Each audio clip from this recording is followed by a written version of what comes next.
பிறவி என்று இதுவரை நினைத்திருந்தேன். உயிரே உன்னை பார்த்ததும் உலகே புதியதானதே. என்னை படைத்த அந்த தெய்வம், என்னை சுமந்த அந்த தெய்வம், இவை இரண்டும் உந்தன் கண்ணில் பார்க்கிறேன். பருவங்கள் ஓடிப்போம், உருவங்கள் மாறிப்போம். உன் மீது கொண்ட காதல் உயிரையும் தாண்டி வாழும். சொன்னதெல்லாம் இனி நடக்குமா? நடக்கும் நடக்கும், நான் கூட சொல்கிறேன். அழகே பிரம்மனிடம் மனு கொடுக்க போயிருந்தேன், நீ என் மனைவியாக வேண்டும் என்று.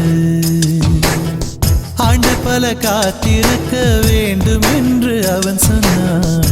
ஆயுள் வரை காத்திருப்பேன்.